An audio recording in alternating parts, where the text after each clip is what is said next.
双剑侠。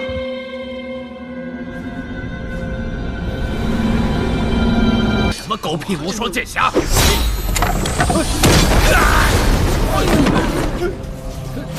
无双剑侠，100年间无人能开的剑侠，想不到这一辈的人居然能运用自如。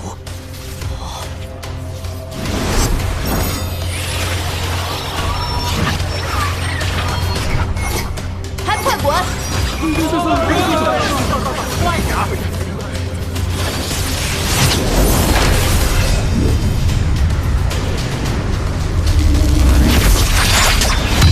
好内力！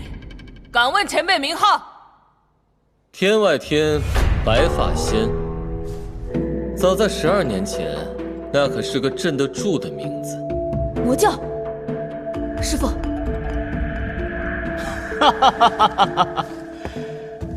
有意思，居然有人还记得我的名字。魔教的人竟敢踏足我北离！唐莲，无论雪月城和我无双城之间有何争抢，黄金棺材绝对不能落入魔教的手中。云梭、青霜、绕指柔、玉如意，是。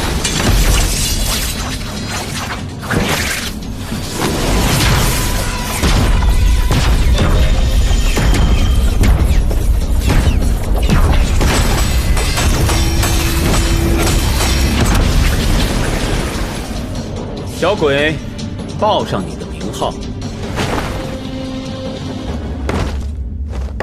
天下无双城，无双。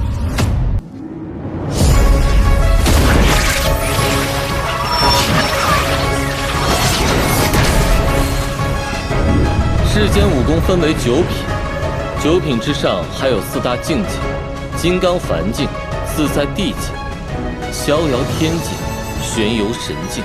这白发仙的武功，看来已经进了逍遥天境了。天外天，果然名不虚传。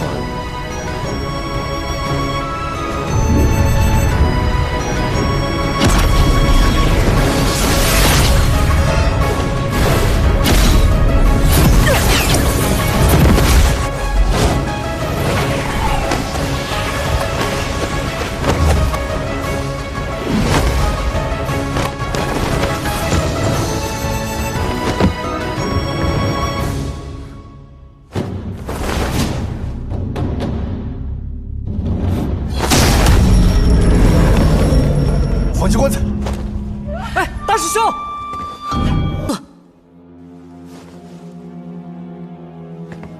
走。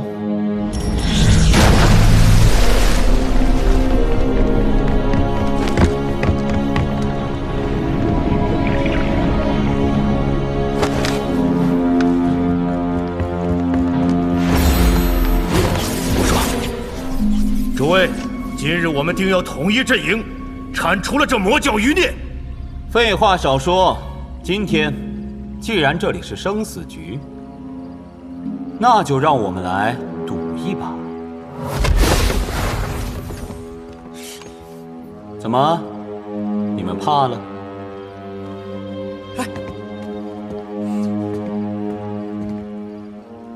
今晚美人庄最重要的事，乃是在下的生死局。若白发仙感兴趣，那我萧瑟奉陪到底，请。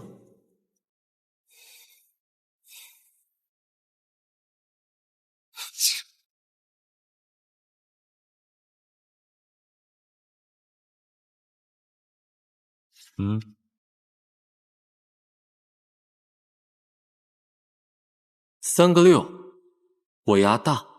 压定离手。公子要改吗？改？赌博最好玩的乃是一个赌字。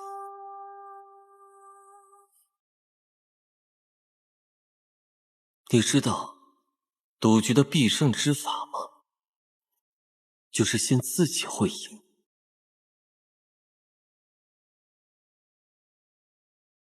哈哈哈哈哈哈哈哈！哈哈哈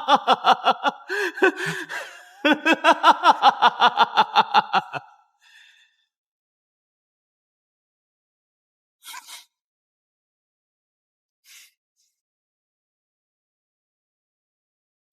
这一把算你赢。接下来，我们赌一把人性。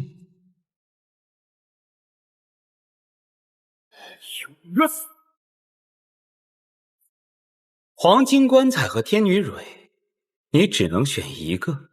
杀了天女蕊，黄金棺材便归你；不杀，黄金棺材便归我们天外天所有。一个是最重要的任务，一个是最心爱的女人。还有谁要下注？不愧是魔教，只可惜莲的心里装了太多东西，每一样都比我重要。装什么装？你比谁都更想知道答案，难道不是吗？莲，我知道这个任务对你很重要，不必顾及我的感受。蕊，我唐莲，你还真犹豫啊！蕊，没事吧？火灼之术以燃烧内心心柴来获得短暂神力，而你的心柴又能坚持多久呢？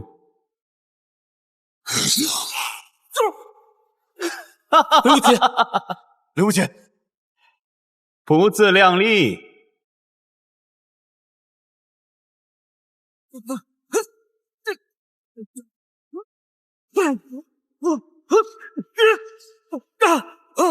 刘姐，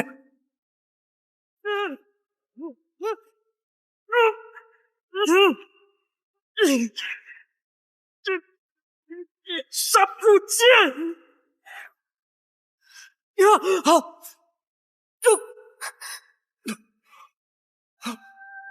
跟着我，调整呼吸。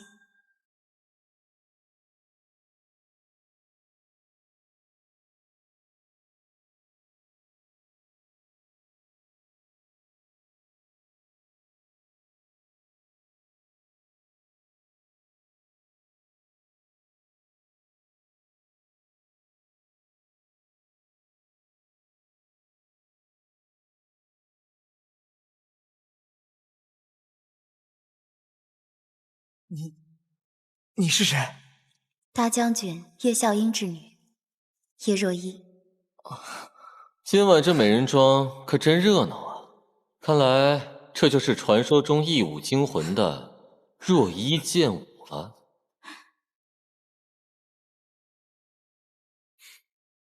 消息虽真，可还不确定是不是他。你身子虚弱，就该养着，少操些心。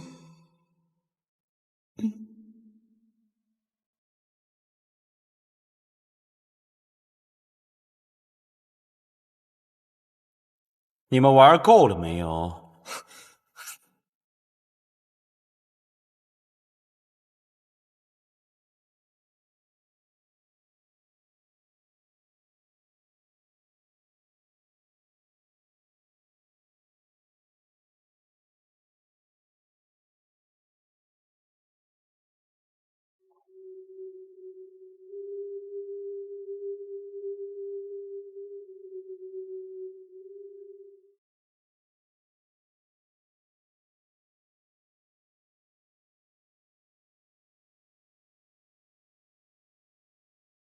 师傅，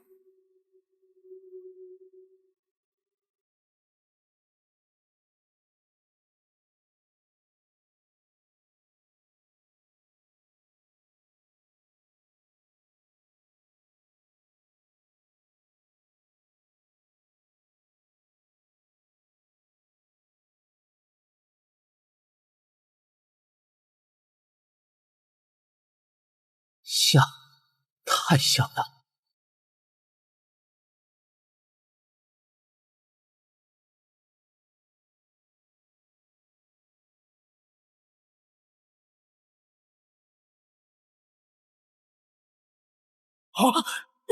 闭眼，不能看他的眼睛。心魔也，罗刹堂秘术之一，可窥他人心魔。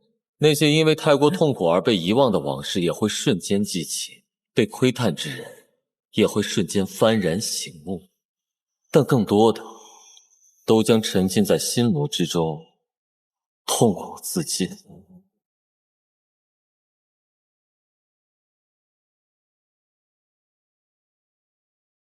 你想干嘛？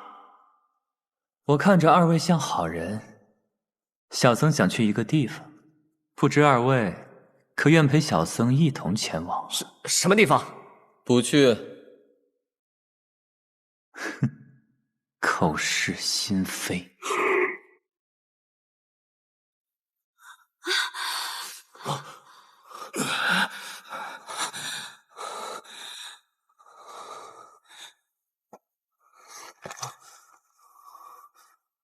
哼，没工夫陪你们玩。若杀一人，能救千万人。纵使这人无辜，你杀是不杀？冤冤相报何时了？他们杀了我阿弟，我要把他们全杀了！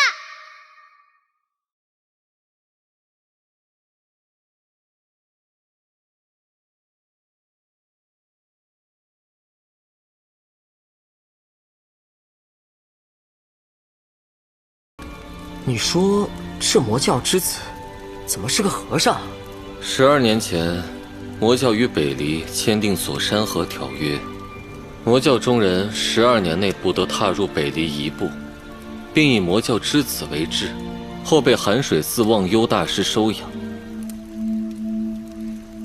取名无心。哦，原来是这样，怪不得魔教的人都来抢他呢。有人担心无心重回天外天，会带领魔教卷土重来，所以要杀了他。也有人觊觎他身上所学的罗刹堂32秘术，所以要抢走他。你说他一个人学了32门秘术？这么厉害？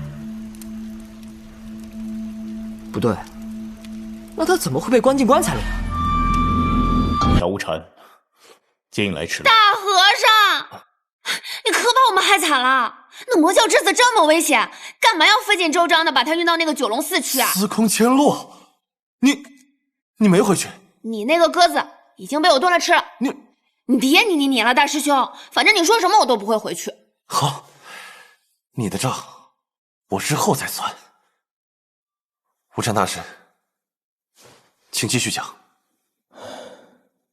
3日前，寒水寺忘忧大师突然远迹，江湖传言是其嫡传弟子无心突然闯入，导致忘忧大师走火入魔而亡。忘忧大师可是天下禅道第一大宗，肯定跟那个大魔头无心脱不了干系。我虽不信江湖传闻，也不信无心师弟会做出这等残忍冷酷之事。可锁山河之约期限将至，朝野上下愈发不安。忘忧大师又突然作画，那么多江湖人士，抢一个和尚干什么？连无双城的人都来了。我们所有人加在一起也不是师弟的对手，又怕惹怒了他，会让寒水寺遭受血洗之灾。幸有九龙寺大觉禅师传授了天罡点穴之法，以忘忧大师入藏摄取，才让无心入关。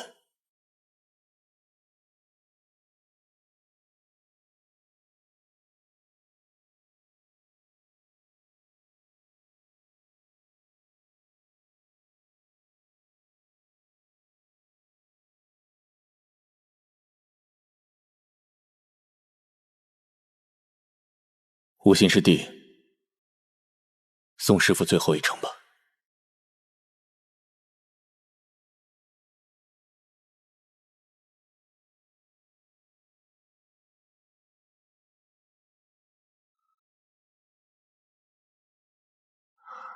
和尚。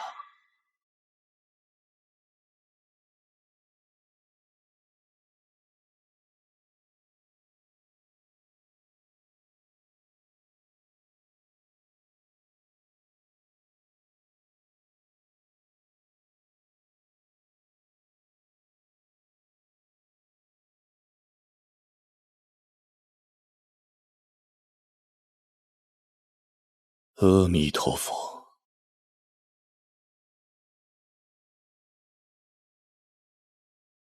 黄金转轮关能闭塞气脉，封绝功力。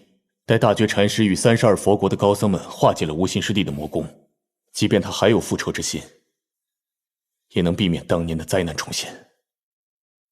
也不知道萧瑟和雷家那小子现在怎么样了。既然如此，无常大师，你我即刻启程去追回无心。如意，你身体弱，就和千洛一起返回雪月城。千洛，千洛。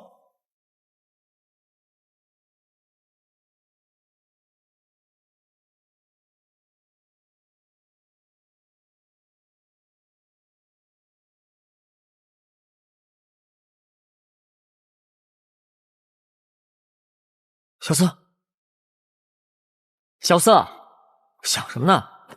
我在想，刚刚在场那么多人，为什么只带走你我？不会要拿咱俩祭天吧？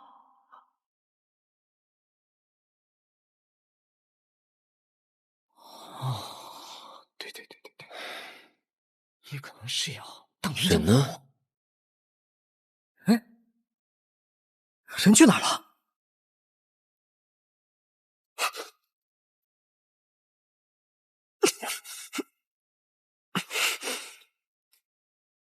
要杀要剐，给个痛快的！小僧若想杀你，方才在美人庄就可以动手，何必等到此时呢？那你想干嘛？施主方才被白发仙的真气所伤，此刻那道真气依然在施主体内乱窜。我奉劝施主，此刻不要急于运功，否则两道真气在此内相冲，势必伤上加伤。接下来呢，前路遥远，小僧可用流转之术将那道真气逼出。你要给我疗伤？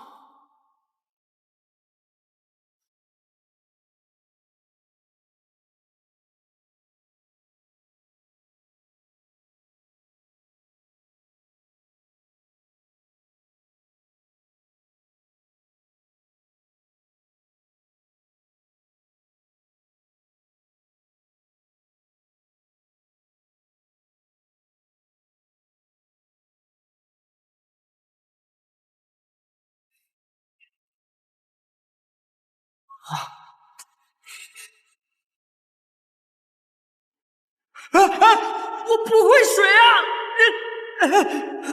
老和尚说过，心有玲珑，便可与自然相合，倒真没有骗我。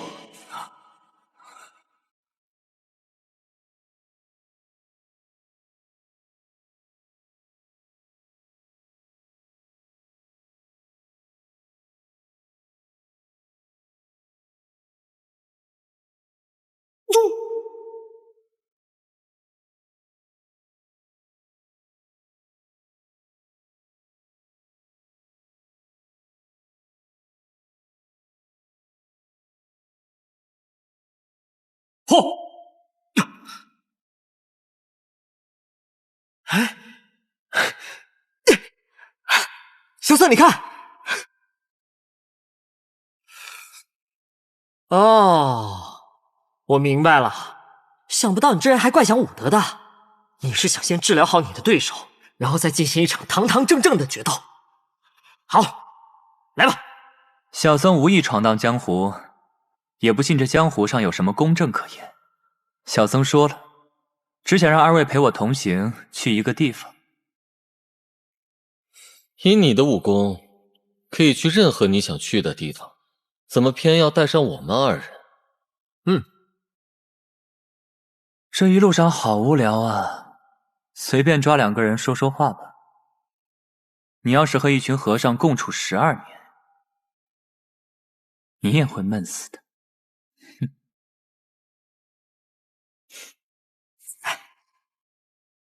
我们跟着他，然后盯着他，防止他做坏事祸乱江湖。真是个小憨货。走啊！啊，走，走吧。哎，走了。既然二位答应与我同行，那我们就算同伴了。不知二位姓名呢？江南霹雳堂雷家雷无节。萧瑟。赤王萧雨，白王萧崇，永安王萧楚河。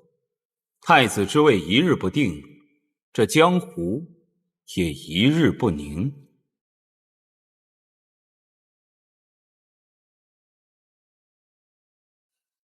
乱，才能重新洗牌；江湖不宁，杀手才有用武之地，不是吗？暗河大家长苏沐雨，我要让暗河成为真正的武林门派，而不只是躲在黑暗中的杀人工具。你我合作，各取所需。既然要合作，就得拿出些诚意来吧。魔教之子，意下如何？四蛇，这林子怎么越走越黑啊？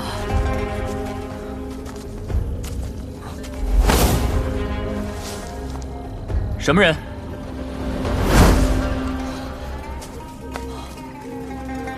看来是个高手啊！你们先撤吧，这里交给我。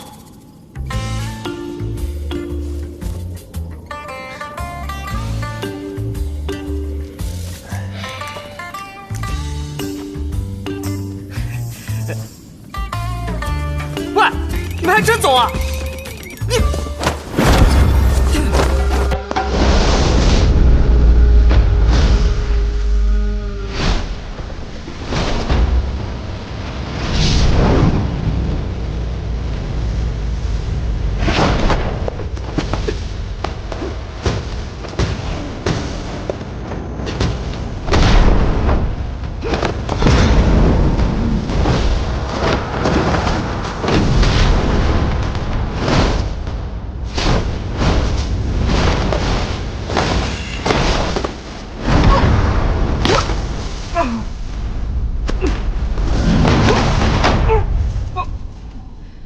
可惜让那个和尚跑了。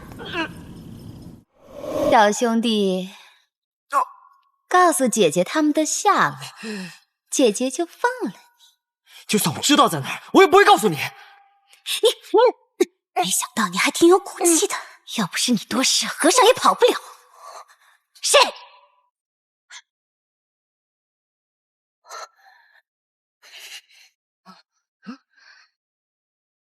哎呦，你这细皮嫩肉的，倒不如把你烤了吃了。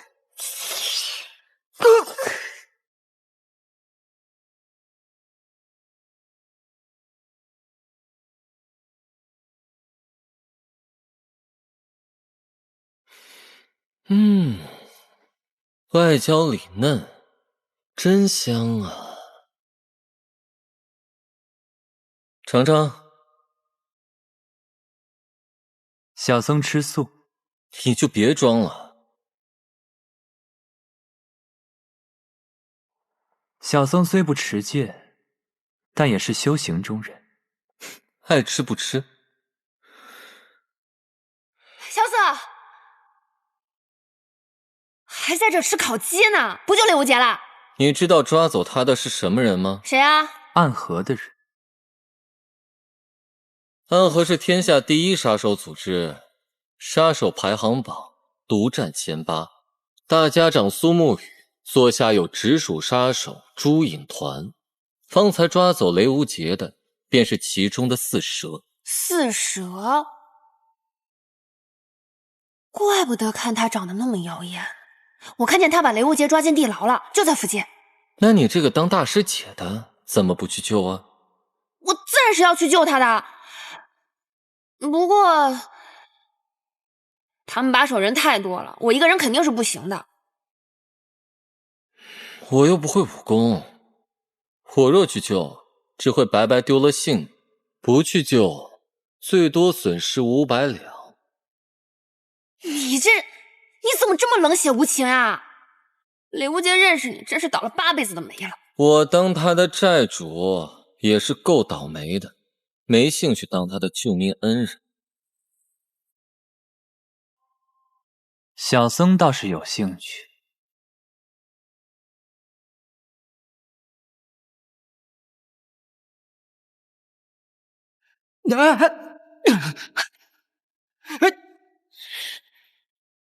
这两个不讲义气的家伙，居然丢下我跑了！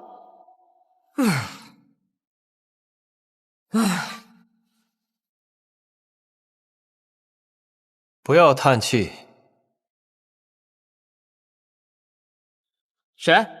少年英雄，自当鲜衣怒马，把酒当歌，怎落得如此唉声叹气的模样？把酒当歌，我如今都沦为阶下囚了，哪还有酒？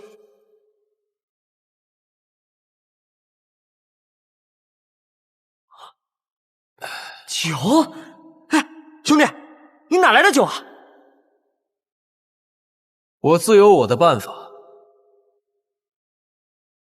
小兄弟，我们同为阶下囚，若不嫌弃，不如共饮一杯。好啊好啊。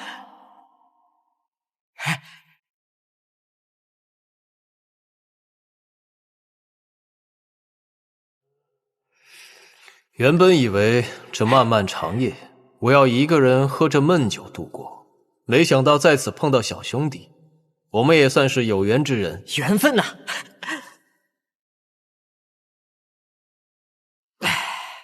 好酒，就是不够烈，没有老曹烧好喝。不知小兄弟为何被抓到这里？还不是因为那个和尚。哼，和尚？一个臭和尚。哎，你打算怎么应去？他们的目标是我，我先自我现身引开他们，你趁机救人。行。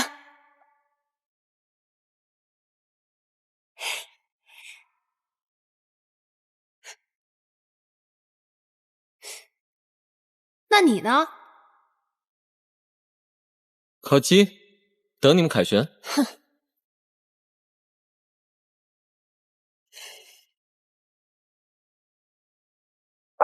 哎，我的鸡！凭什么你一个人享福呀？一起去救！鸡走。他叫吴昕，听说好像是忘忧大师的弟子。好多人都说他是魔教之子，邪得很。哦，是吗？对了，刚才光顾着说我了，你是怎么被抓进来的呀？哼，我来到这儿是因为我想当皇帝。兄弟，你喝多了吧？你要是皇帝，那我就是剑仙了。好，我要是当了皇帝，就封你为剑仙。剑仙可不是皇帝能封的。殿下，那个无形和尚他自己闯进来了。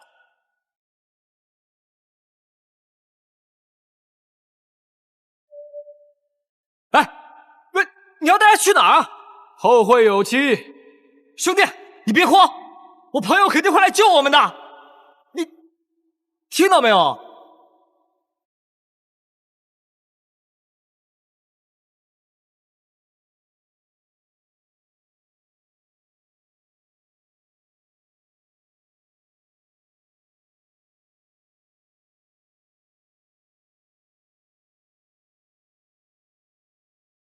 没想到你居然主动现身了，就是为了救那个雷家子弟雷无节。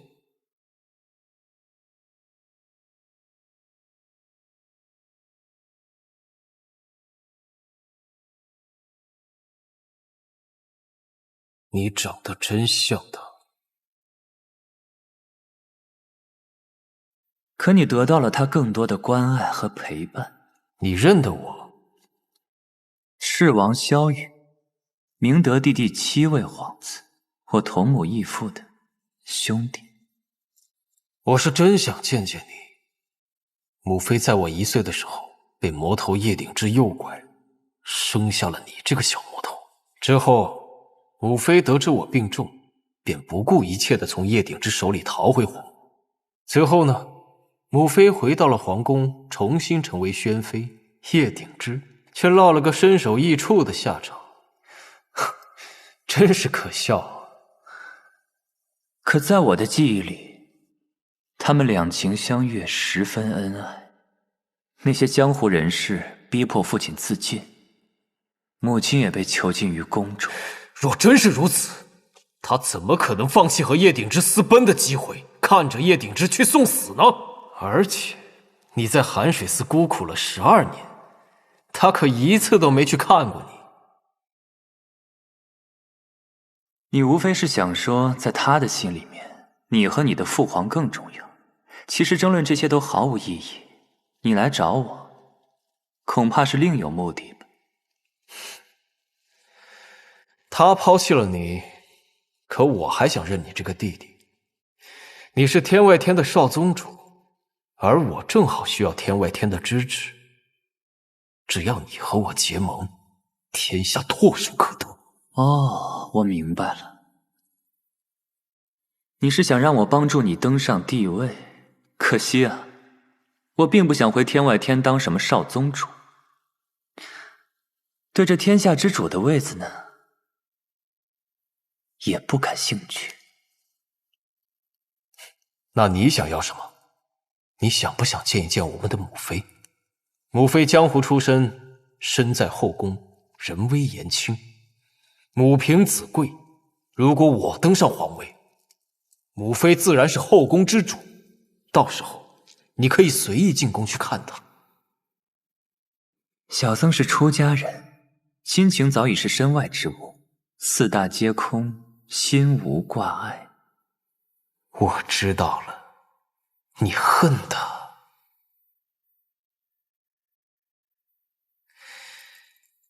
如果你能帮我，我可以帮你杀了他。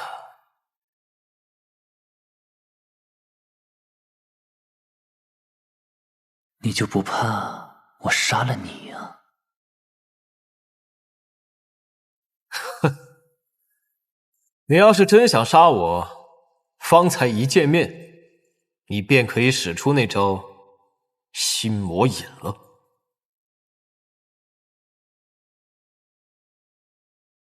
小僧若是杀了你啊，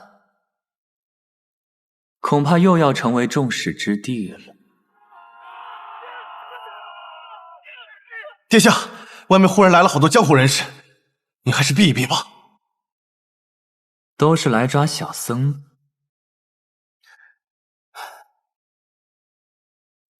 看来你不只是来救雷无节的。这一路上呢，遇到好些个尾巴，要是挨个处理呢，小僧累都累死了。倒不如凑一块儿，热闹热闹。好，我们走。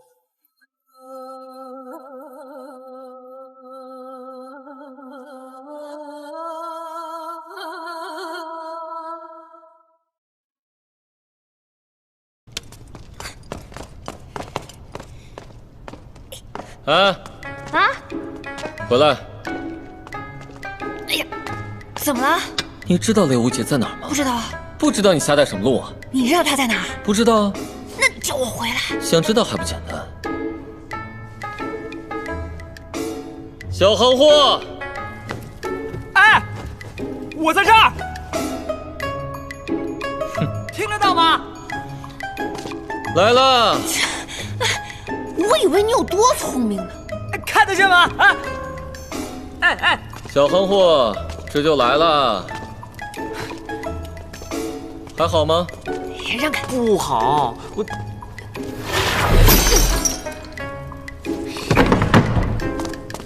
大师姐，小瑟，你们是来救我的吗？不然呢？我果然没有看错人。哎，怎么回事？都是些江湖上的朋友。你们果然是来救我的，叫了这么多朋友来。跟他没关系，跟我也没关系，是和尚的主意。他说他去引开他们，让我俩来救你。那和尚，他也来了？那他人呢？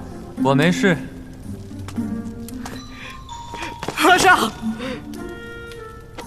走吧。施主，请淡定。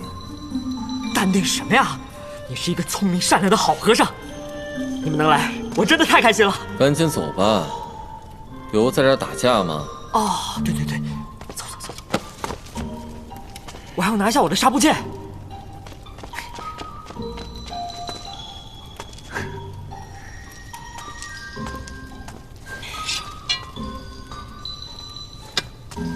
哎，不走干嘛？明儿打架呀？憨货！哎呀，你们不知道我在牢里，我真的很憋屈。哎，和尚，谢谢你救了我一次。哦，不是2次，2次。以后要是有机会的话，我一定会竭尽全力报答你。不必了，出家人以慈悲为怀。是，但还是谢谢你。你个小憨货，也不想想，你是因为谁被抓走的？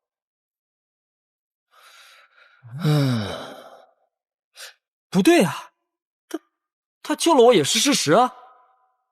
他不过是想借暗河的人清掉自己的尾巴。尾巴？什么尾巴？又来一个小憨货！你才是小憨货呢！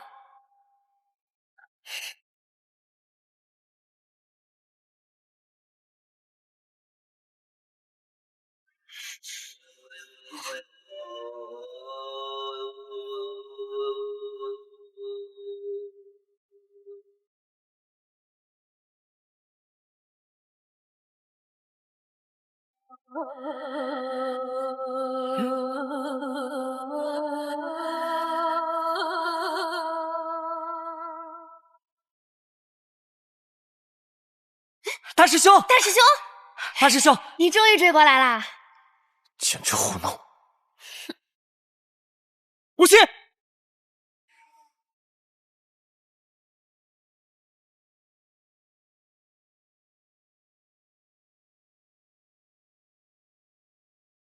无禅师兄，你的天罡点穴之法对我没有用。不可能，那日你分明就……师兄们怕我，防我，处心积虑地骗我入关，我怎能不配合呢？我早就该猜到，以你的功力，能让你入关只有一种可能，你是自愿的。无禅师兄啊，骗我入转轮关这些天，连边境还没赶到，还是我自行方便一些。我奉劝各位，别再跟着我了。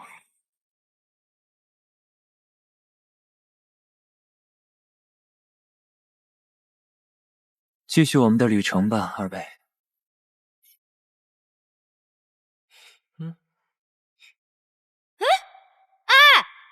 怎么又把我丢下了？大师兄、大师姐，不用担心我，我会照顾好自己的。我肯定会追上你们的。想不到吴心已修炼到了这种境界，倘若他真的要血洗江湖，恐怕已无人可以拦得住他。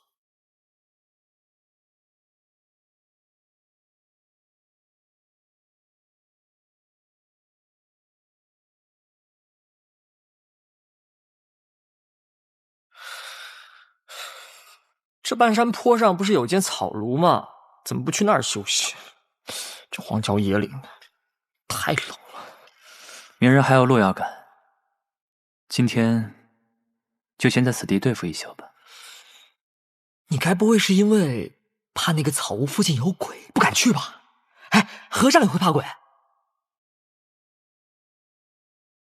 这世上没有鬼，有的只是别人想见而见不到的故人。叽里呱啦说什么呢？一句都听不懂。哎，小四，你呢？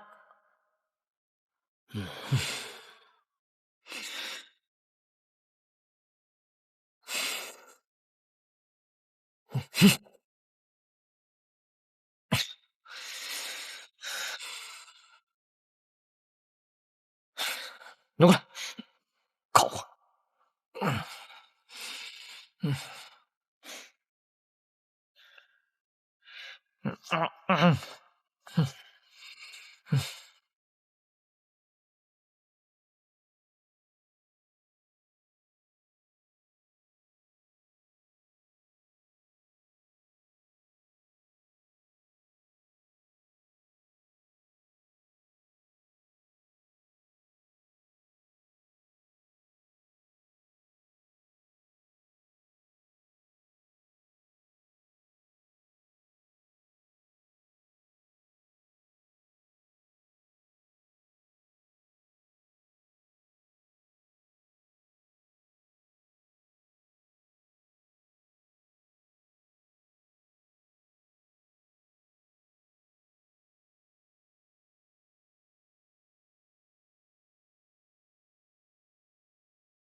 干嘛呀？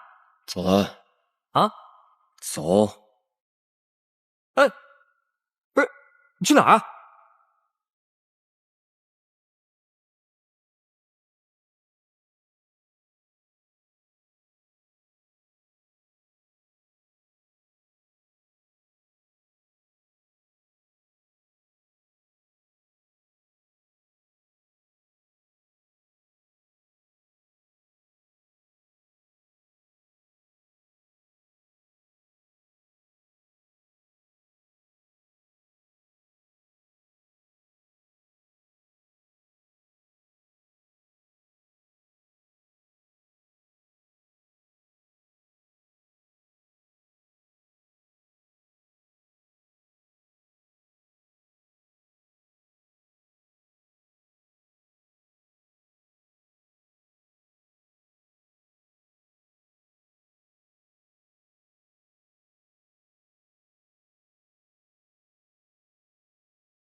出来吧。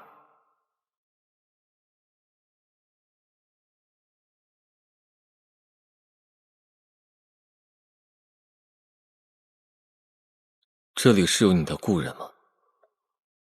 小的时候，这里是一片花海。12年前，各大名门正派毁了这一切。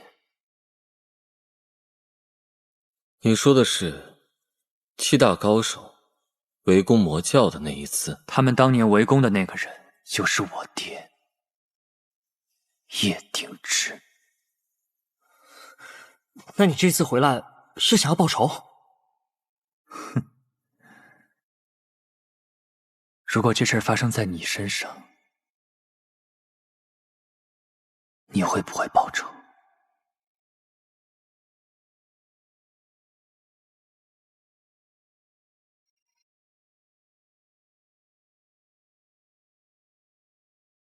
哎，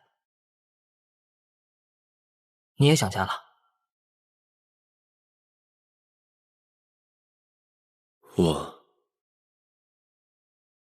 我没有家，只有一处客栈罢了。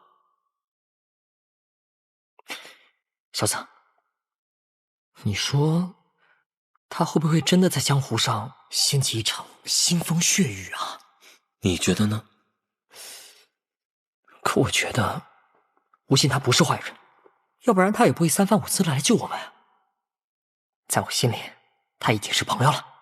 不是坏人，也未必是朋友。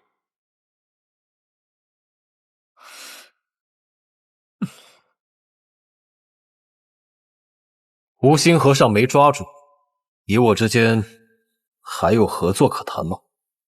吴昕虽然逃了，可还有一件更有意思的事情，他身边跟着的2个人，一个是雷家堡的弟子，而另一个是个身份神秘的客栈老板，与本王何干？他叫萧瑟，姓萧，难道是萧楚河吗？除了姓名，萧瑟的一切无迹可寻，他就好像凭空冒出来的。你说，什么样的人他会把过往忘得干干净净？哪怕是有一丝一毫，都会颠覆我的继位大计。找到萧瑟，宁可错杀，绝不放过。哎，给我看看，给我看看。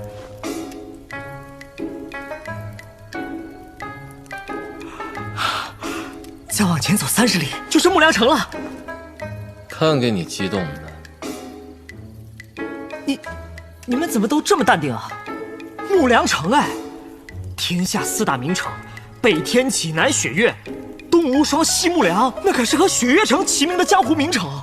一座没有人的鬼城，有什么好激动的？你怎么能这么说呢？谁人不知这木良城中只住着一个人，可就是这一个人，就能让木良城跻身于江湖4大名城，那可是5大剑仙之一，孤剑仙洛清扬。你们怎么都不说话呀？哎，来都来了，我们去挑战孤剑仙。不去，不去，小行货。你知道木良城有多危险吗？每年进城挑战孤剑仙的人，少说也有110个。你看哪个回来了？对啊，说不定那城里是世外桃源，他们都舍不得出来了。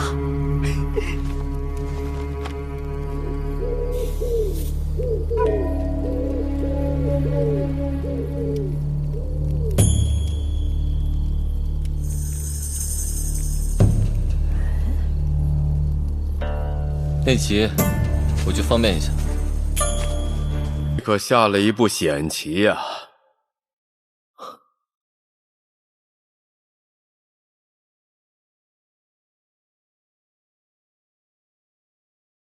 见过师傅。姬雪说你是为了500两银子出来的？什么事都瞒不过师傅。你可想好了，那条路一旦走上就不能回头，失败了可是会死的。那又如何？徒儿命大，现在还不是活蹦乱跳的站在师傅面前。你的心思我都明白，不用试探我了。那日废你武功又重伤我的人，我已知道是谁了。是何人？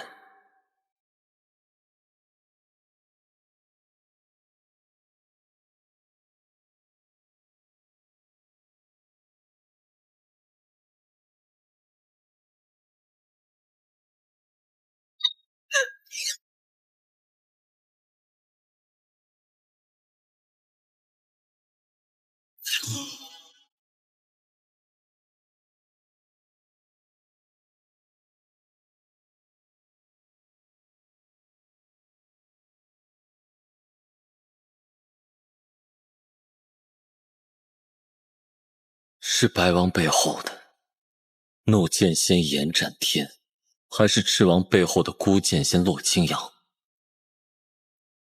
别猜了，今日我把白小堂的无极棍传给你。当你想好是要做永安王萧楚河，还是雪落山庄的萧瑟的时候，再来寻找真相吧。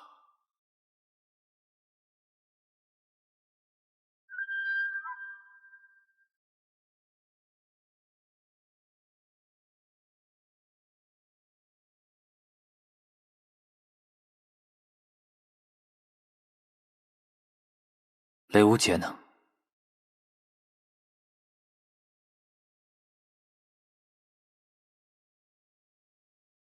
这小行货肯定是去木良城了。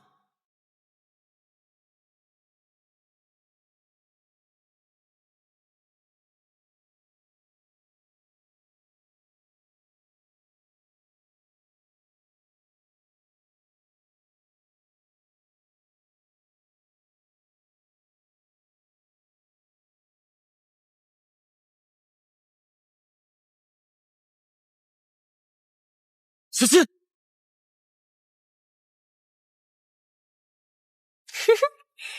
你们这是要去哪儿啊？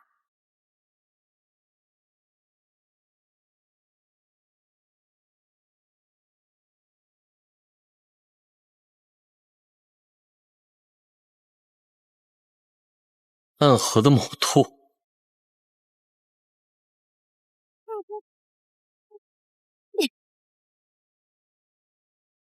走。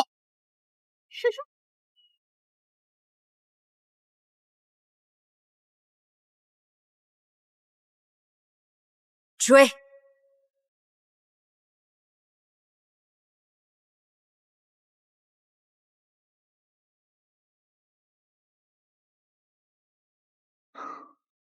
你说这暗河杀手为何都冲你而来？哎呀，反正横竖都是死，进城或许能有一线生机。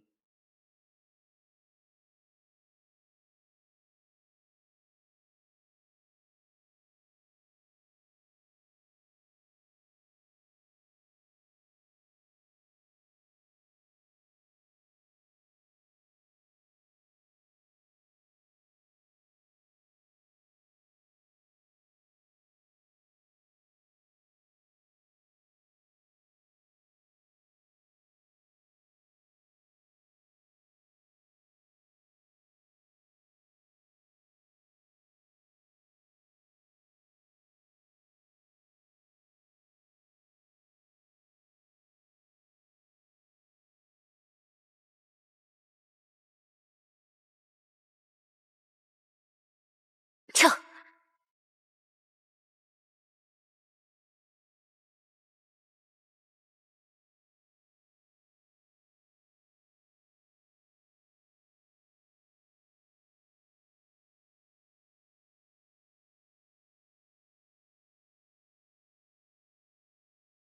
这木良城也真是奇了，看似一个人都没有，但我怎么总感觉有好多双眼睛盯着咱们。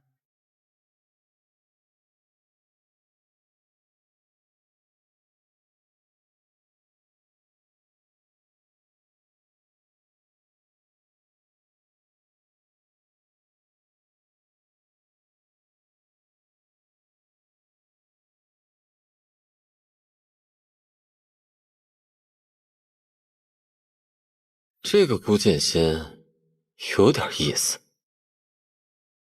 唉，看来啊，我们得小心了。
嚯！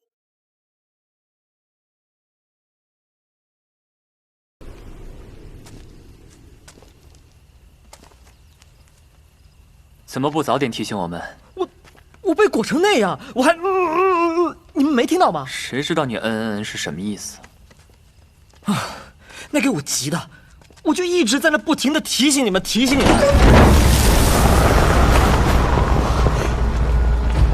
雷家堡雷无节前来拜访顾剑仙。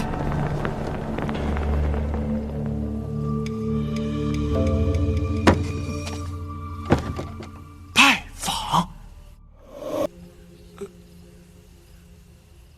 拜访？啊！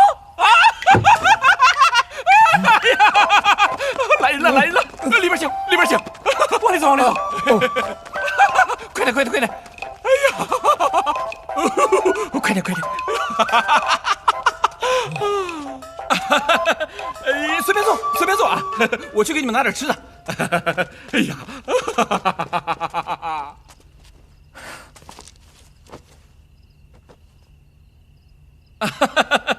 来来来来来！哎呀，尝尝这个，周乎不周啊？啊，来，尝尝这个果子。谢谢谢谢。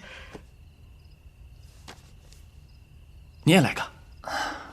多谢施主啊。骆大叔，你这多久没来客人了？是有些时日了。喝茶，喝茶。这顾剑仙好像看起来也没那么吓人，还挺热情。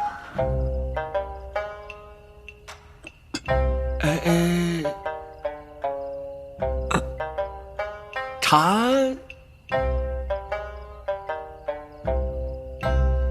啊，喝茶。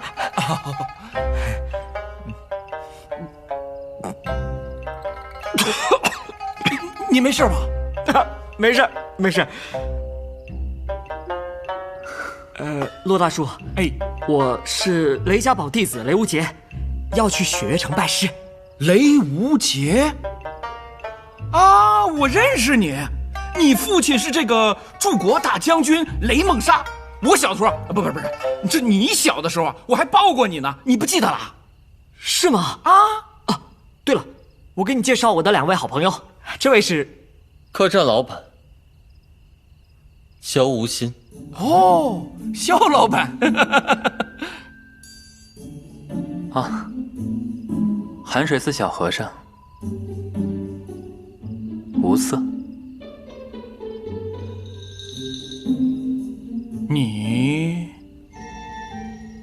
你跟叶鼎之是什么关系？叶鼎之是我的父亲。像，太像了。虽不想承认，但叶鼎之确实是个汉子。骆大叔，我想问，这外面都是什么情况？啊，这是影宗的防影术。当年还在影宗的时候，我是影宗宗主最器重的弟子。文君是我的小师妹，也是影宗宗主之女。她曾是多么明媚的女侠客啊！桀骜不驯，策马驰骋，爱恨分明。可是，还是无奈嫁到了皇宫。我也曾带她逃跑，但最终还是为了影宗回去。我希望文君能过上他喜欢的生活，哪怕他爱的人从来都不是我。我能理解，这么多年都没人聊天，肯定憋屈死了。哦，吴昕应该最清楚。哦，文君喜欢热闹，我就建一处没有人也可以热闹的城。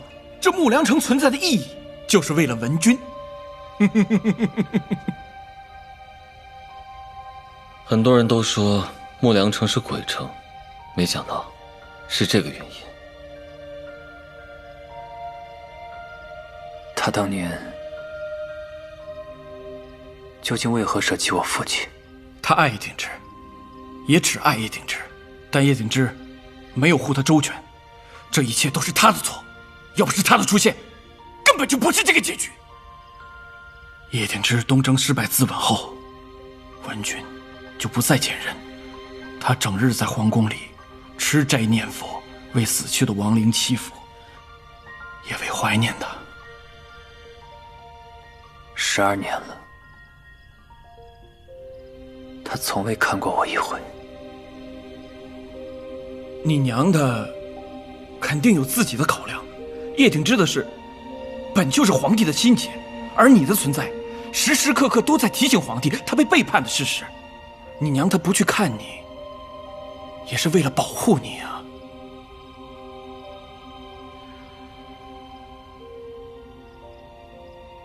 我爹究竟是怎么死的？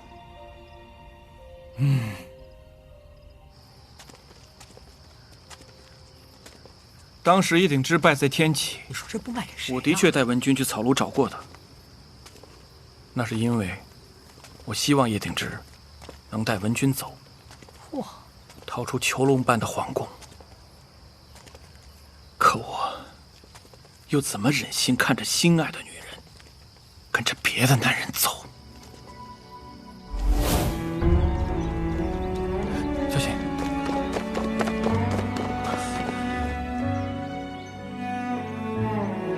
叶挺之，文君。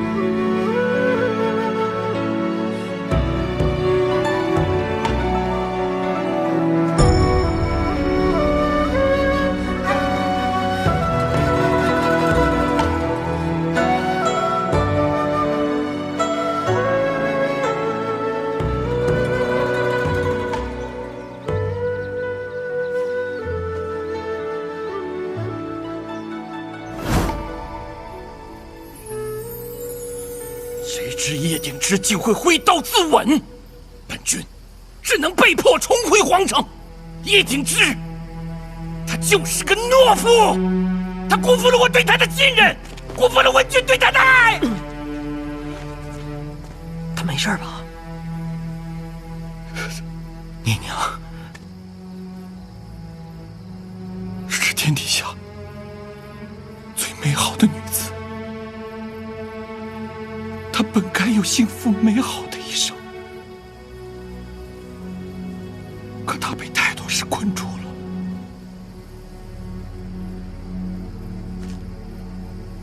你又何尝不是被困住了呢？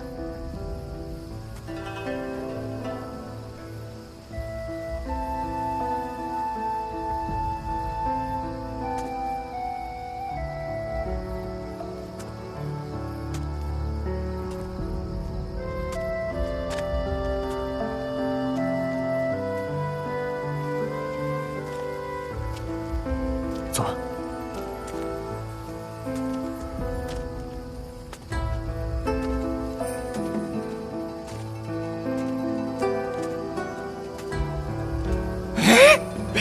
你来看，这是我为你娘特地准备的。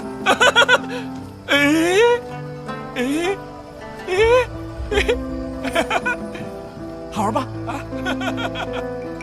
哇！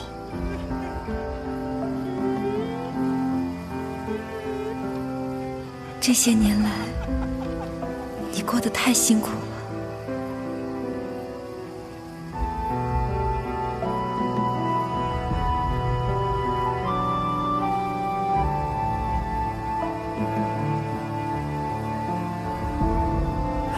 小子，我现在怎么了？他不会是哭了吧？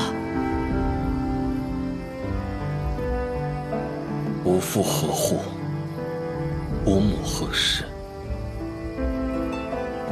这个和尚平日看起来超凡脱俗，无牵无挂，可终究还是放不下。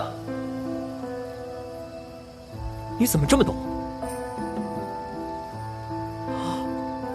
难不成你也是个爹不疼娘不爱的孩子？殿下，殿下，对不住了，六皇子殿下，您母妃得的是疫病，皇上千叮咛万嘱咐，绝对不能让您进前啊！我已经1个月没见我母妃了，求求你！楚河，身为皇子，怎能轻易向人说求呢？父皇，你让我见母妃一面，以后我都听您的。启禀陛下，淑妃娘娘红了。知道了，去准备丧仪吧。是。你要坚强一些，不然朕日后如何放心把这江山都交于你？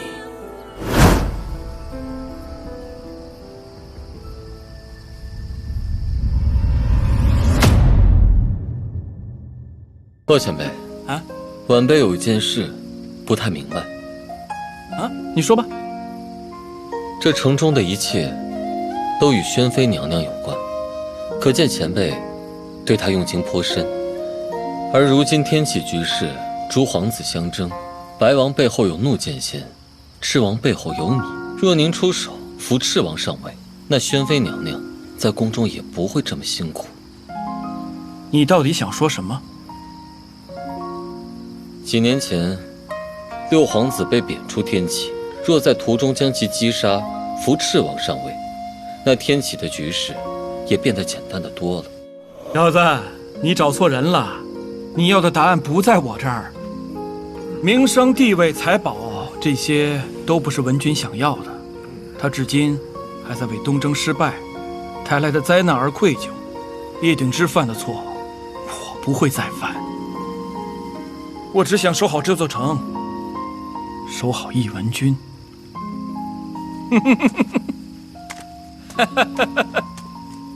哎，雷无节喝醉了，快去看看吧。哎。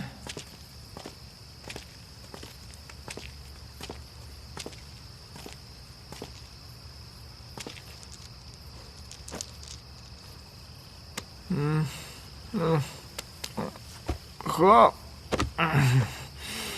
这小行货，哎，没心事是真好啊。你又有什么心事啊？我自然有心事啊。我身为魔教之子，应当备受瞩目。可你身为一个落魄的客栈老板，却让一个暗河兴师动众的追杀，无视小僧，真让小僧心烦呢。你这和尚，舌根底下倒像是藏了800句谎话。你又何尝不是？萧瑟的名号，可掀不起这么大波浪。名号，只会招来杀身之祸，会让兄弟之间反目猜忌，无尽的仇恨。我想，你比我更清楚。确实，曾经我还是个小和尚的时候，还不太明白。有一年啊，我随老和尚去天启讲经，我迷恋市井迷了路，所有人都因为我的身份而欺辱我，但却有一个人站了出来，向我伸出了手。他就是魔教之子，打他！你怎么还不拿出手？瞅你个货来！走。你要去哪里？我带你去。后来我才知道，那个耀眼的少年是北离的六皇子萧楚河。我也想成为他那样的人。师傅，我突破自在地境了，我是不是北离的第1天才？还有一个人，也是13岁入自在地境。那个人是谁？六皇子萧楚河。萧楚河。后来啊，琅琊王被诬谋反，整个朝堂上下无一人敢为其发声，只有萧楚河站了出来。即便他被贬出天启，也未曾后退一步。那时候，我就觉得六皇子萧楚河有情有义，即便失去所有名号，却依旧是一个值得交的朋友。无心大师所言极是。对啊，就像现在，你只是一个落魄的客栈老板，可本大师也未曾嫌弃你啊。你这和尚，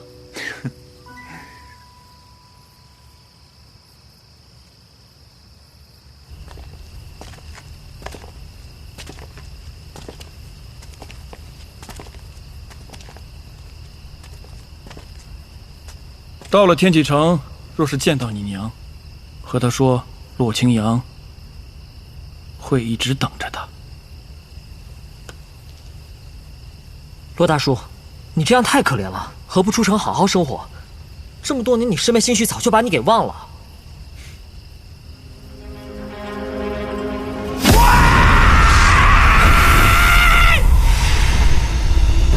这就是孤剑仙的实力吗？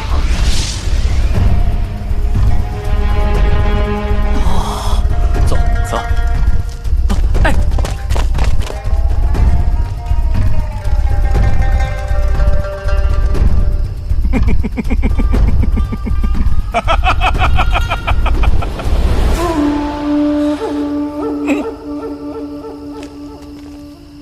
肖老板，请留步。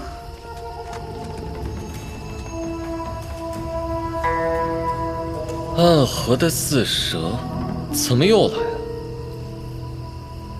我没雷无节有钱，也没无心的武林秘籍，不过就是帅了点儿，也不至于你这么跟着我不放吧？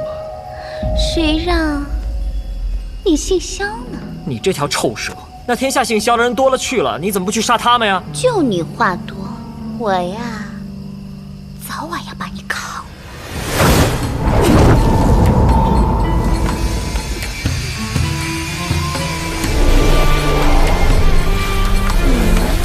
这是在做什么？憨货，他这不就是在跳舞吗？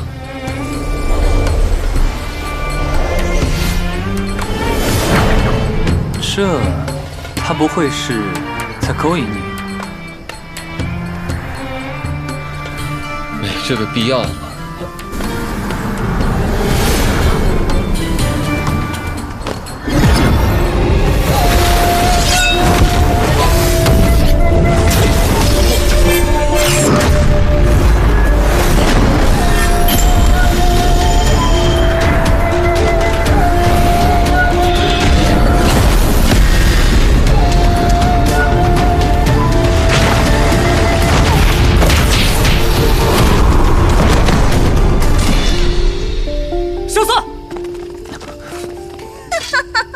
任务完成了，撤吧。小瑟，小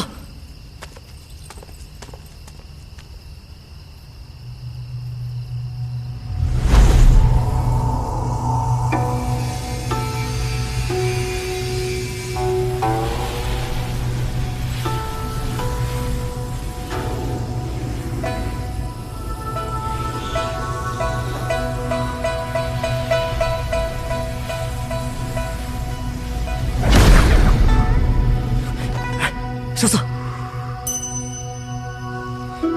他怎么样了？我又护住了他的心脉，但最多只能撑3日。3日之后，如果还得不到救治，他会……那怎么办？如今之计，最好的办法就是改道去南门的雪月城。雪月城？对呀，我怎么没想到？雪月城3城主司空长风是药王传人。现在去还来得及。你们先行一步，到城门口等我。啊，我还有一件事要办。玉，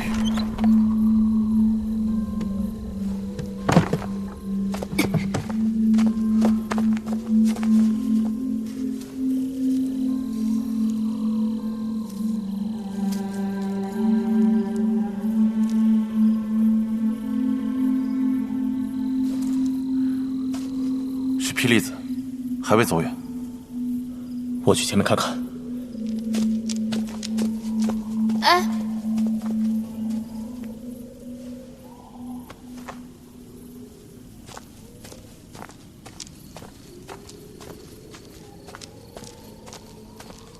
师兄，你是在找我吗？无心，我一个朋友因我受了伤，我需要带他进雪月城治病。朋友？你是说被你拉去同行的那2个人质？既然同行，即是同命。你应该知道雪月城里有哪些高手。九仙百里东君，枪仙司空长风，雪月剑仙李寒一，这些都是当年围攻我爹的人。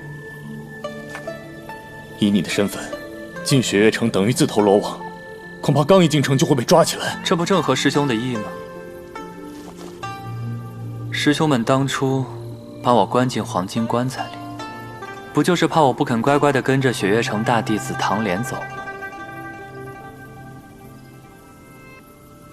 师弟，师兄无需多言，我会去你想让我去的地方。只是在此之前，我还有一些重要的事要完成。师兄这次可愿信我？我信你。只是这雪月城，就非去不可吗？唉，萧瑟是因我才受伤的。老和尚常说凡事皆有因果，我可不想背上这笔债。那你需要我怎么帮你？唉，这一路上找我的人实在太多了，我想让师兄帮我引开他们。师兄不会拒绝吧？那你呢？怎么进雪月城？我啊，我自有办法。大师兄，怎么样了？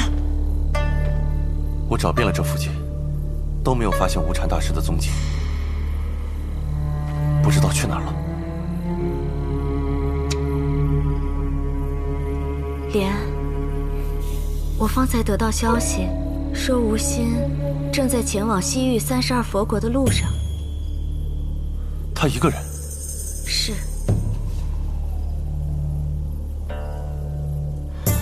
看来无禅大师应该是找他去了。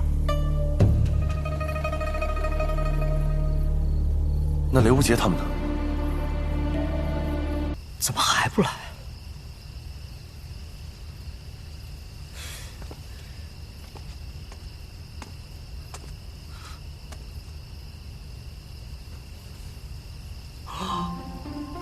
你走啊，和尚！哎，和尚，你帮我扶一把。你这身行头哪儿搞来的？这就是天下第一城？这雪月城怎是如此寻常景象？雪月城也分内城和外城，这只是雪月城的外城，过了登天阁，才是真正的雪月城内城。这武林天下第一城，怎么会那么好见？也就是说，我们如果想救萧瑟的话，就必须登这登天阁了。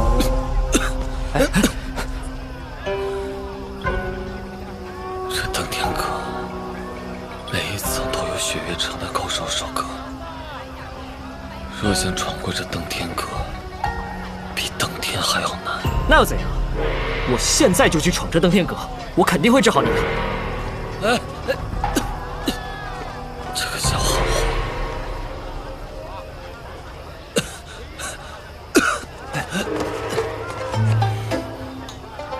喂，我现在可是女施主，这样不合适吧？那你今日就当作是我的夫人，唉，善哉，善哉。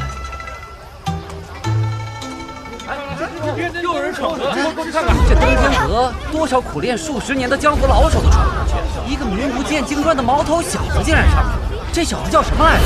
听说姓雷，叫雷无什么？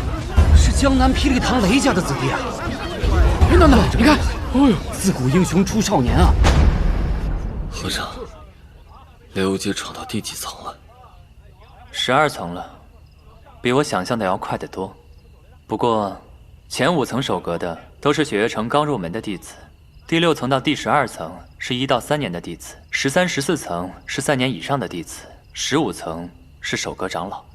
看来，真正的考验才刚刚开始。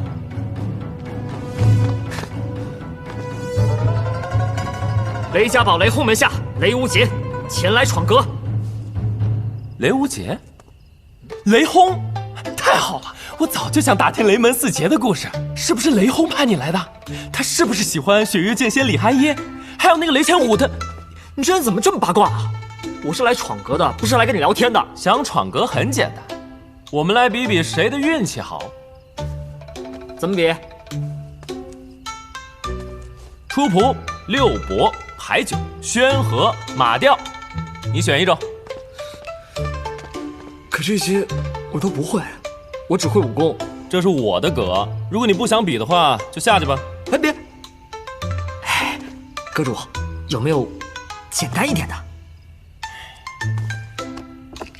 掷骰子猜大小，怎么样？够简单了吧？啊，可以可以。可是我没带银子。那这样，你每输一局，就回答我一个问题，怎么样？啊、不对，你休想在我这打探我师父和师叔的八卦。那你每输一局，就挨我一掌，如何？没问题。我接过无双的剑，还怕你的掌？来，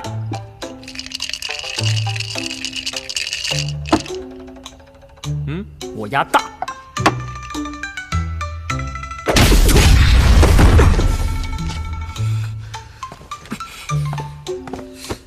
再来，这次我压小。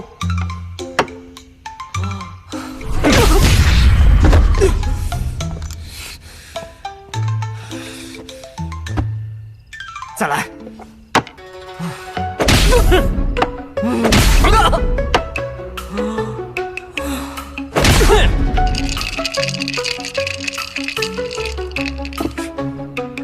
我就不信这个邪了。小，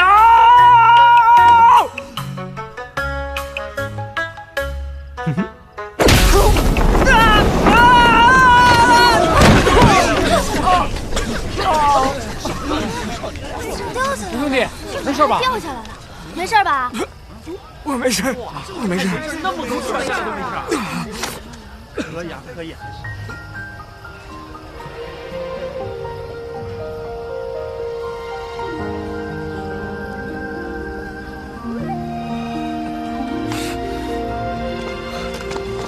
这么高掉下来，一点事都没有啊？没见过呀。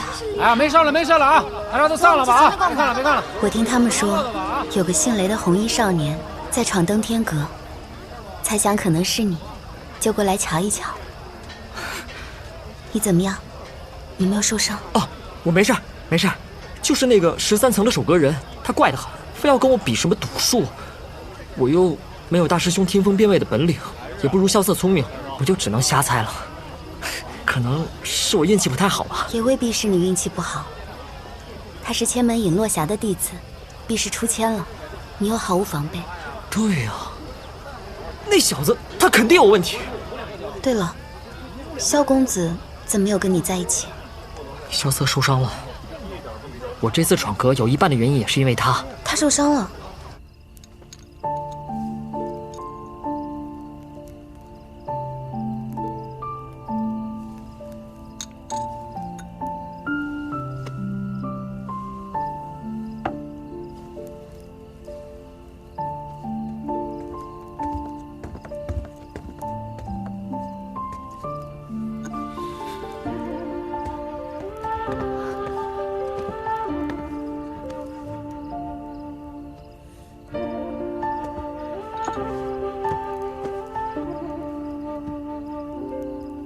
怎么会伤得这么重？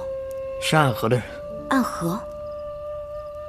我暂时护住了他的心脉，但不过也只能撑几日。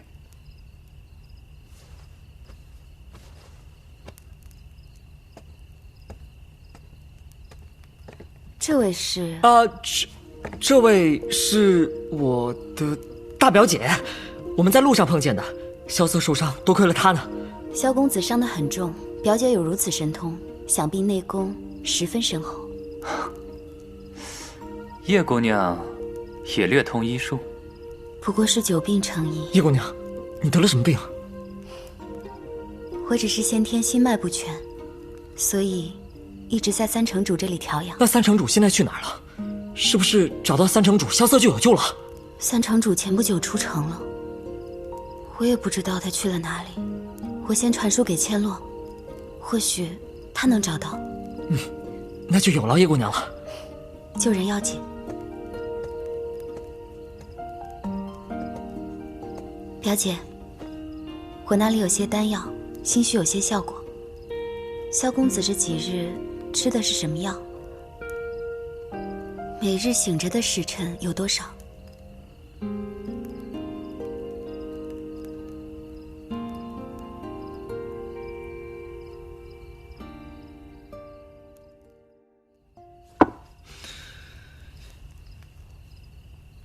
这里有1碗有毒，我们1人1碗，再赌一次运气。刺激，我跟你赌。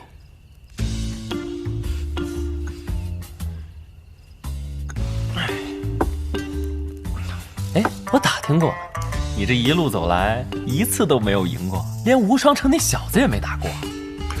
我承认他确实很强，不过下一次遇到，未必会输。有可能会输得更惨。听说你不光武功矮人一截，情场也落人之后啊。那又怎样？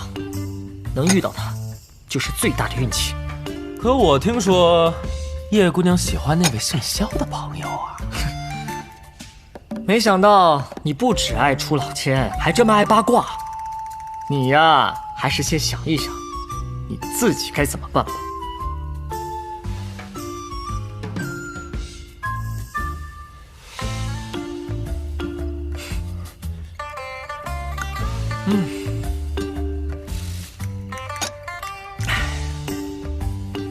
原来你这么贪生怕死啊！不敢喝也算数。你这酒里都没毒吧？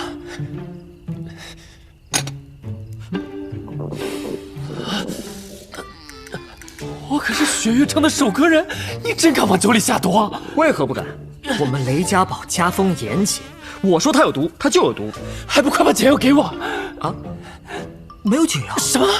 你开什么玩笑？哎呀，我告诉你吧，这里面都是泻药。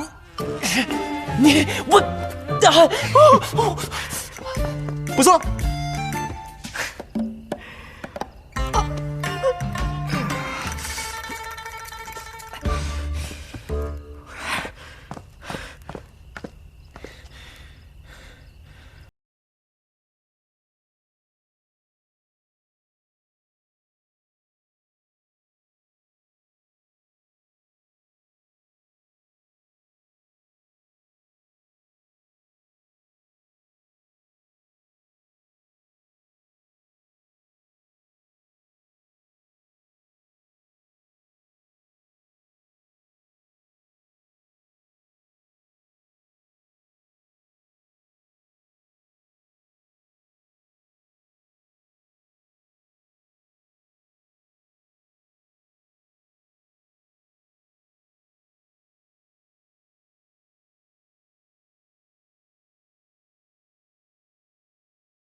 幸福了。谁？大师姐。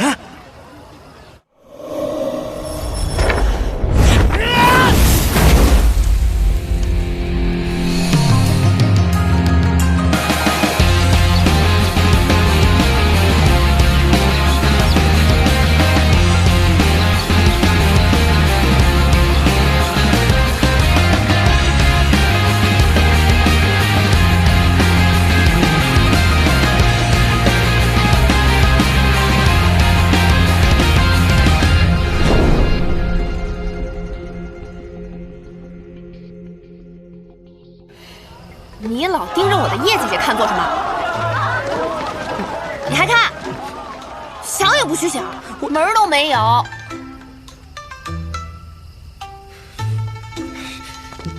大师姐，给我点面子。我听说某个臭小子趁本小姐不在，一口气闯了13层。你和萧瑟不是被那个大魔头抓走了？我们半路遇到了暗河追杀，那个臭和尚只知道管自己死活，丢下我们就跑了。放心吧，他跑不了。大师兄已经发现了他的踪迹，追去西域了。还真让他蒙混过去了。啊，是吗？那这魔教之子也没有想象的那么危险。到时候让32佛国那几个高僧联手去除他身上的那个禁术，他就变成一个普通的和尚了。那也不一定。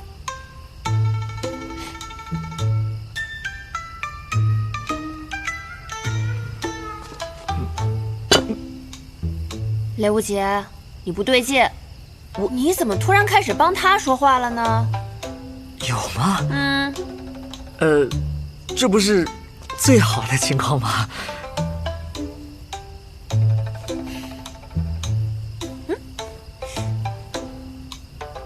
萧瑟呢？那个讨厌鬼，不追你要债了。萧瑟受了重伤，他这次就是为萧瑟闯阁的。萧瑟受伤了，你怎么不早说呀？叶姑娘不已经给你飞鸽传书了吗？叶姐姐，萧瑟伤哪儿了？伤得重不重？人在哪儿啊？很严重，所以我才传书给你。只有你能找到3成处。可是你没跟我说受伤的是萧瑟呀！好姐姐，你快带我去看看。我看你才是不对劲的那个吧？你不是向来最讨厌萧瑟的吗？怎么这么关心他？要你管！快带我去！哦，走。和尚，我手麻了，来帮我翻个身。我又不是你的奴仆。真是久病床前无孝子啊！你的孝子啊，亏你闯阁去了。多数出家人慈悲为怀，你这和尚太狠心了。小僧金贵得很，我可是十指不沾阳春水，我是不会帮你翻身的。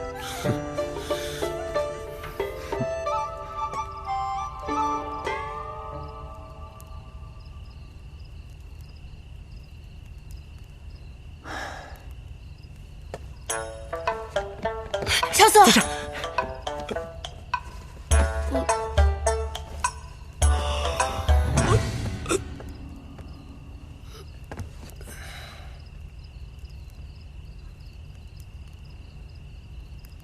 萧瑟脉象不稳，你扶着他，我给萧瑟顺顺经络。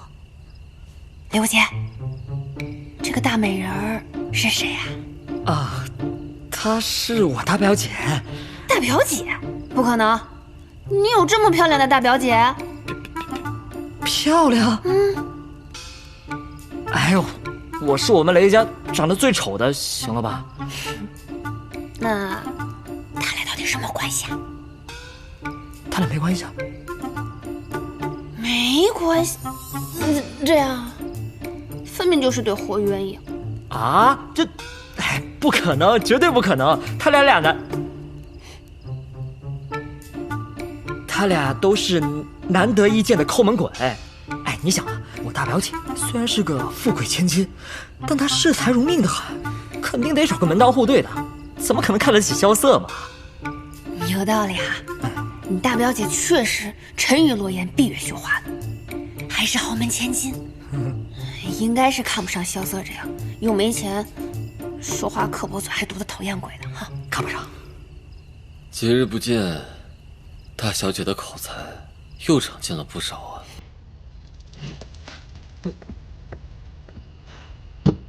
你也有长进啊，2个大美人围着你。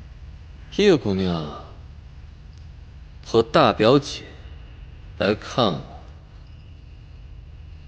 是因为她们心地善良。那你来看我，又是为何？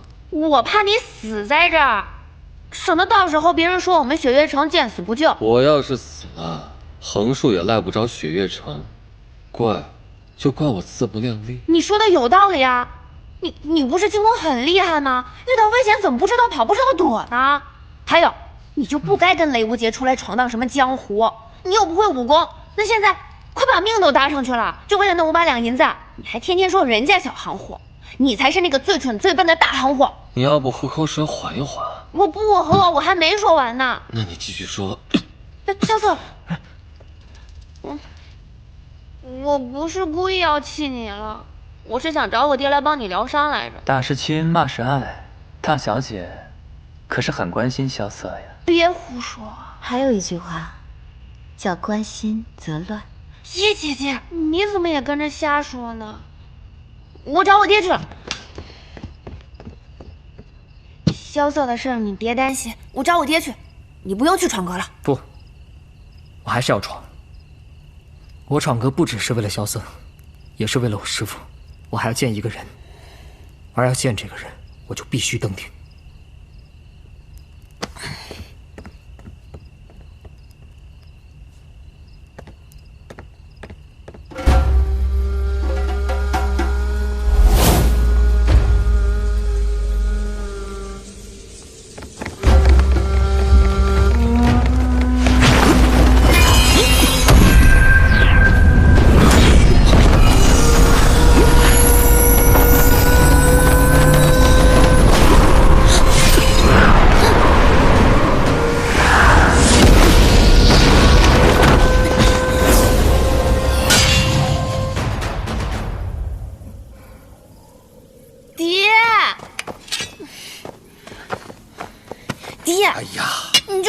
一回嘛。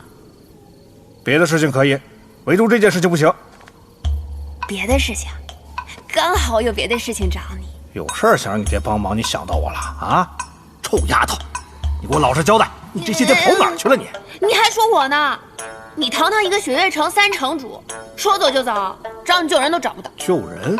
嗯。什么人呢？你跟我去就知道。等，我枪还没拿呢。走吧。走。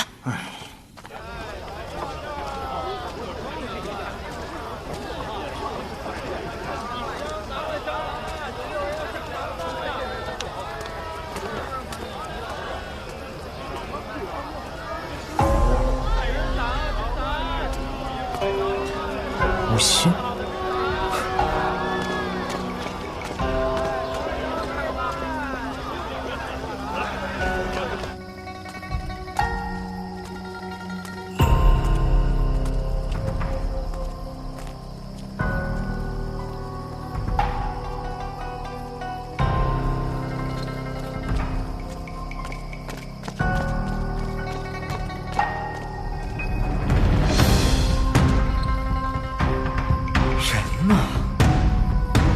看错了，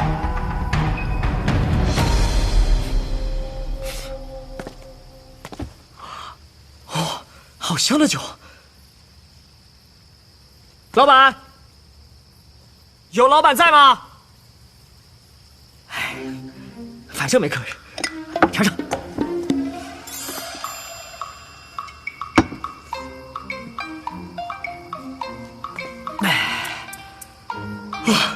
这学成了酒这么好喝，再来一碗。玉梦清虚桂子飘，一杯浊酒向天邀。何人能爱今宵月？也上楼头弄玉箫。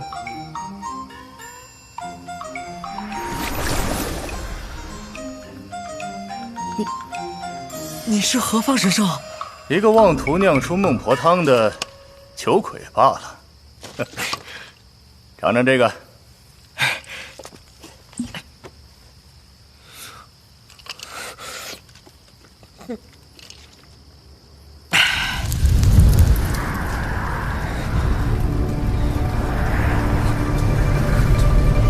怎么回事？为什么？什么声？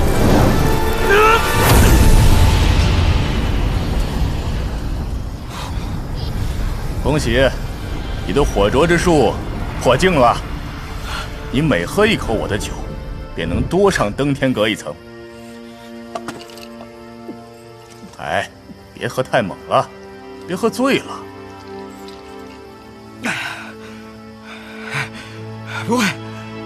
不会醉。都跟你说了，别喝那么猛。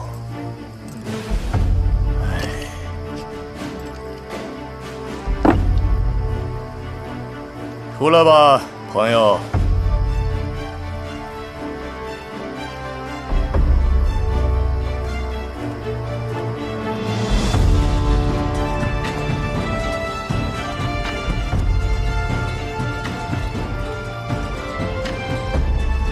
怪不得有故人之子，原来是故人之子。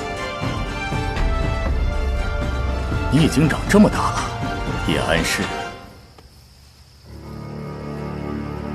好久没有人这么叫我了，百里叔叔。你来找我，无非是想问我当年之事。说吧，你想知道些什么？我只是想问，我爹和我娘的事。世人皆说，叶鼎之是个十恶不赦的魔头，可在我眼里，他是个至真至善、至情至性之人。我们初相识，他还是一个意气风发、鲜衣怒马的少年郎。他是一个武痴，也是一个情痴，终其一生都为情所困。至于那个女人，她是叶鼎之的宿命，也是劫难。不提也罢。你是说，我娘？万般皆是命，半点不由人。若不是当初他突然抛下你们父子回了皇宫，叶鼎之也不会率魔教东征。最后，不知来生他是谁，饮汤便忘三生石。要是我能早点酿出孟婆汤就好了。这世上真的有孟婆汤吗？我还差最后一味药引，等我酿成，你来陪我喝一杯，可好？一言为定。一言为定。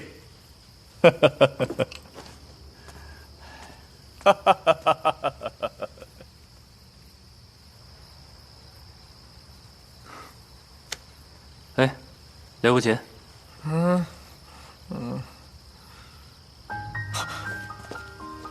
叶姑娘，怎么？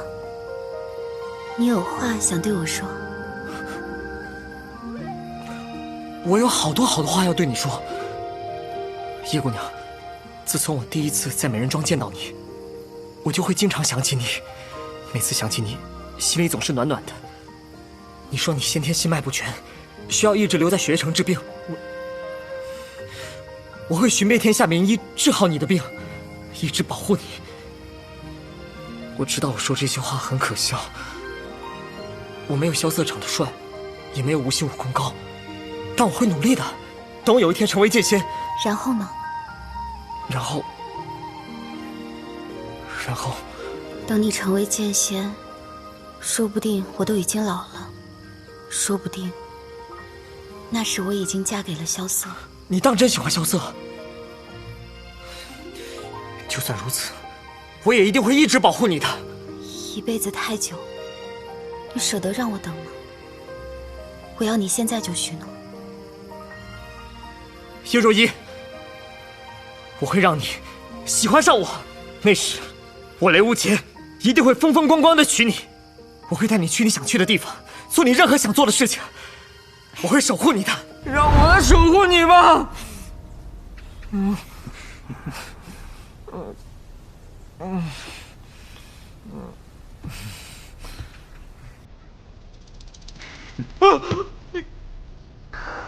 怎么是你？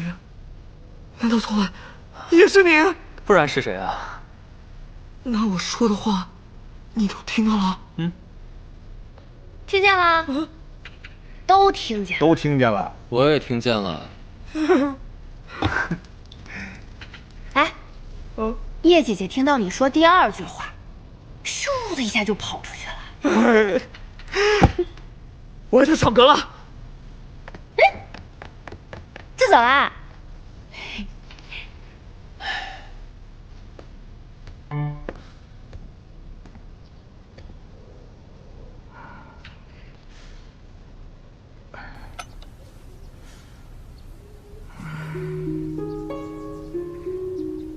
怎么叹气啊，爹？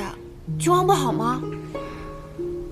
萧公子，你这心伤倒是能治，但是你这旧疾……旧疾？什么旧疾啊？按照你的修为，原本还有1步就能练成逍遥天境，只可惜你的引脉被别人打断了。你到底经历了什么呀？爹，引脉受损，可有药医？那倒是有，蓬莱仙境天外仙人不混天术。哎，钱洛。啊！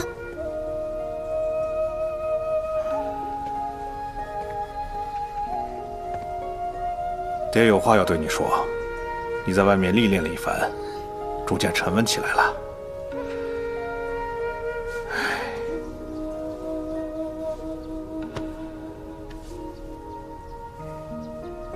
以后啊，这令牌就由你来守护。我不接。听话。爹，我都说过多少遍了，我不接。我不管那个六皇子是谁，那都是你们上一代的事情。我们自有自己的新江湖。况且，我司空千落，只守护自己想守护的人。坏了，雷无节闯阁都闯到14层了，我守阁去了，放下了啊！我守阁去了。你给我站住！这臭丫头，爹的话还没说完呢。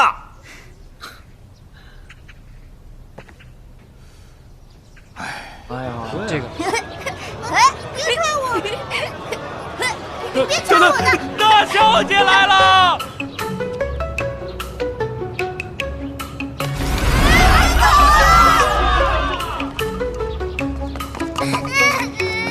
雷家堡，雷轰门下弟子雷无节前来闯阁。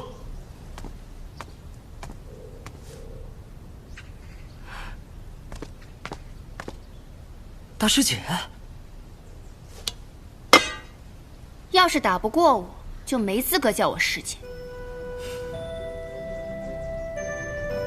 我前来闯阁的初衷，是为了完成我师父的心愿，并不是为了什么名声和利益。所以，若真要跟大师姐动起手，也请莫怪。雷无节，你确定你有能力与我一战？若是换做以前的我，的确比不上大师姐。不过呢，这一路走来，我经历了很多，也学到了很多，所以，即便是输，我也会拼力一战。护拙之术，第4境，离火。大师姐，得罪了。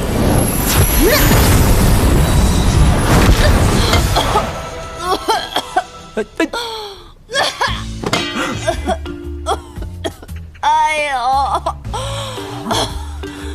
不愧是雷家堡无方拳，这拳术恐怕是到第9层了。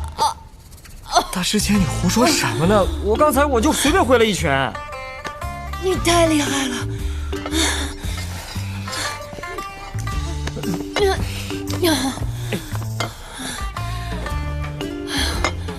我不是你的对手，走吧。大师姐，你这演技也太浮夸了。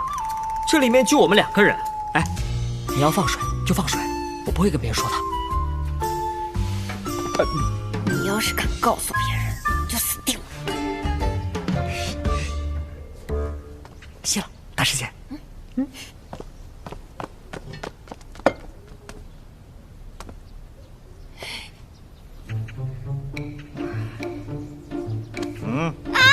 谁呀？是我。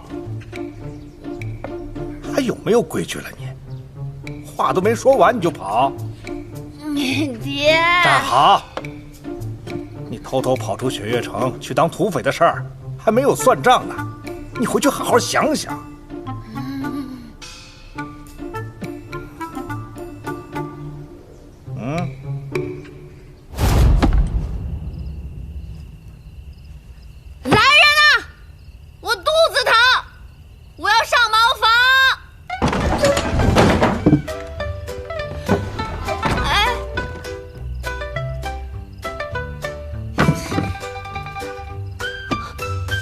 我不肚子疼了，我要吃面，我要吃那个城门口的牛肉面，不吃城门口的牛肉面我就饿死自己。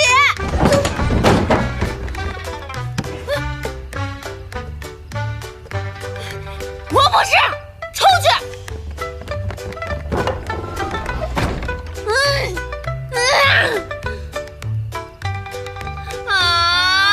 放我出去！我要出去！大小姐，你就不要为难我们了。三城主让你好好闭门思过，你走了，三城主会打死我们的。这也不行，那也不行，关死我算了！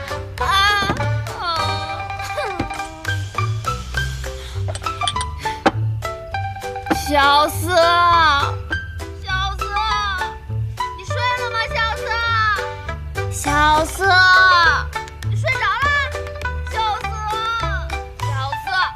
小四，你该不会是死了吧？小四，怎么不理我呀？和尚，你再不管我，我就真要死了。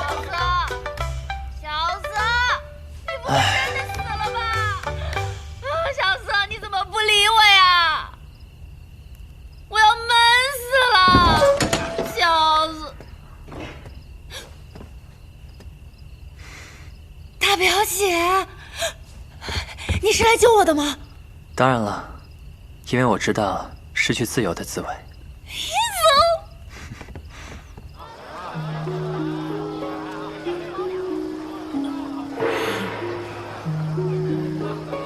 之前我的确是有点讨厌你，不过我发现你人还是挺好的。嘿，我爹也真是，整天这也不行那也不行，什么都不让我干，就知道把我束缚在雪月城。有些东西失去了才明白珍贵。你说的对，要是我爹他突然不关心我了，我也会很难过的。但是，就拿这件事情来说，他们上一辈人要守护的人和事，为什么非要丢给我呢？上一代的事情就应该留在上一代，老纠结着过去不放，还怎么往前走啊？没错，抓住了往事，又能改变得了什么呢？